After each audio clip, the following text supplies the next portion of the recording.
आज का हमारा टॉपिक है डेमोन्स्ट्रेटिव एडजेक्टिव यानी संकेतवाचक विशेषण। जो एडजेक्टिव किसी व्यक्ति या वस्तु की ओर संकेत यानी इशारा करने का कार्य करते हैं डेमोन्स्ट्रेटिव एडजेक्टिव कहलाते हैं। इनका प्रयोग किसी वाक्य में पास या दूर के नाउन को दर्शाने के लिए किया जाता है। यहाँ कुछ शब्द दिए गए हैं, दिस, दैट, दीज और दोज।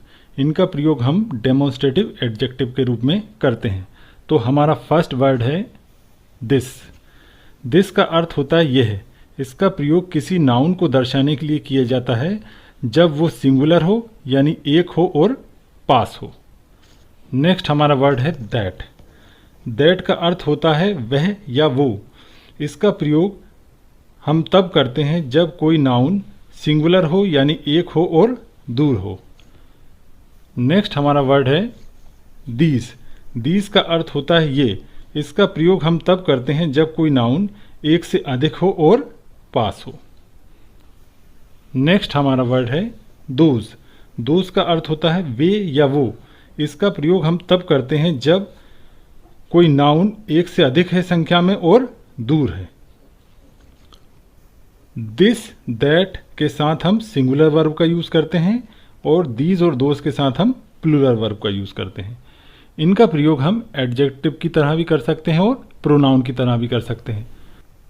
तो नियम यह है कि दिस, दैट, दीज और दोज के बाद कोई नाउन आता है तो ये डेमोन्स्ट्रेटिव एडजेक्टिव का कार्य करते हैं, और यदि इनके बाद कोई वर्ब आता है तो ये डेमोन्स्ट्रेटिव प्रोनाउन का कार्य करते हैं। एग्जाम्पल के माध्यम समझते हैं। हमारा फर्स्ट सेंटेंस है this is a beautiful flower. यह एक सुंदर फूल है। यहाँ दिस के बाद एक वर्ब इज का प्रयोग हुआ है। तो दिस यहाँ क्या है? Demonstrative pronoun. और दिस यहाँ क्यों प्रोनाउन है? क्योंकि किसी सेंटेंस को पूर्ण होने के लिए यह कंडीशन होती है कि उसमें एक वर्ब और एक सब्जेक्ट हो। यहाँ इज एक लिंकिंग वर्ब है, वैसे तो इज हेल्पिंग वर्ब होती है, लेकिन यदि बी की फॉर्म यानी is, am, are, was verb के बाद कोई मेन वर्ब ना आए तो ये स्वयं मेन वर्ब का कार्य करती है। इसे हम लिंकिंग वर्ब कहते हैं। और लिंकिंग वर्ब के बाद सब्जेक्ट कॉम्प्लीमेंट आते हैं। तो हमें इस सेंटेंस में सब्जेक्ट की आवश्यकता है और दिस यहाँ सब्जेक्ट बनने का कार्य करेगा। और सब्जेक्ट बनने का कार्य कौन करते हैं?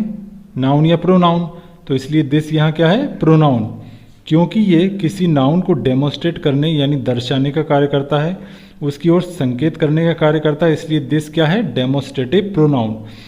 और दिस से हमें और क्या जानकारी मिल रही है कि फूल यानी फ्लावर एक है और पास है।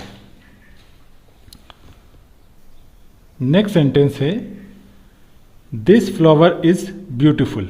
यह फूल सुंदर है। यहाँ दिस के बाद एक सिंगुलर नाउन फ्लावर का प्रयोग हुआ है। इस सेंटेंस में सब्जेक्ट का कार्य कौन करेगा? फ्लावर।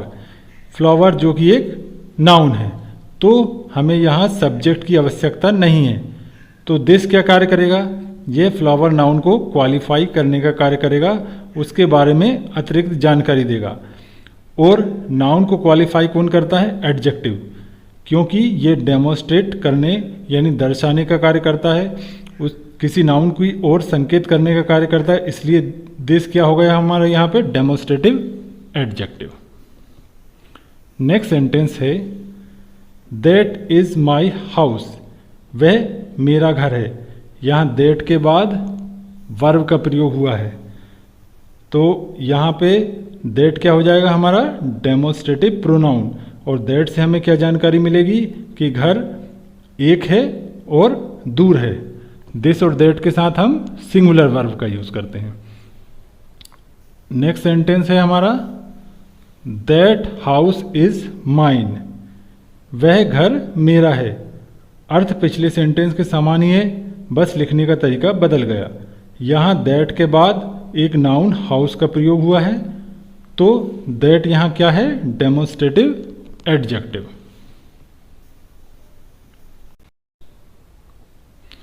नेक्स्ट सेंटेंस है दीज आर योर बुक्स।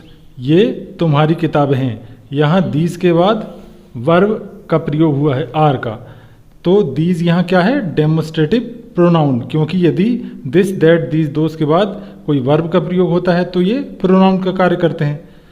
और दीज से हमें क्या जानकारी मिल रही है कि बुक संख्या में एक से अधिक है और पास हैं। नेक्स्ट सेंटेंस है दीज बुक्स आर योर्स, ये किताबें तुम्हारी हैं। अर्थ लगभग समान है, लिखने का तरीका बदल गया। यहाँ दीज के बाद एक प्लूरल नाउन बुक्स का प्रयोग हुआ है, तो यहाँ जब भी इन वर्ड दिस दैट दीज दोस के बाद कोई नाउन का प्रयोग होता है तो ये काय का कार्य करते हैं, एडजेक्टिव का। तो यहाँ पर दीज क्या हो गया, डेमोस्ट्रेटिव एडजेक्टिव। नेक्स्ट सेंटेंस है दोज आर डेंजरस डॉग्स, वो खतरनाक कुत्ते हैं। यहाँ दोज के बाद एक वर्ब आर का प्रयोग हुआ है, तो दोज क्या हो जाएगा हमारा, डेमोस्ट्रेटिव प्रोनाउन। और दोज से हमें क्या जानकारी मिल रही है कि डॉग्स एक से अधिक हैं और दूर हैं।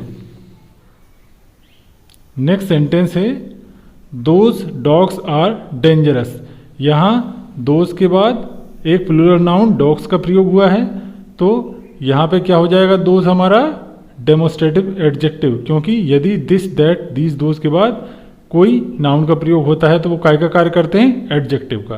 तो दोज क्या हो जाएगा यहाँ पे हमारा डेमोस्ट्रेटिव एडजेक्टिव। तो आज के लिए इतना ही। Thanks for watching.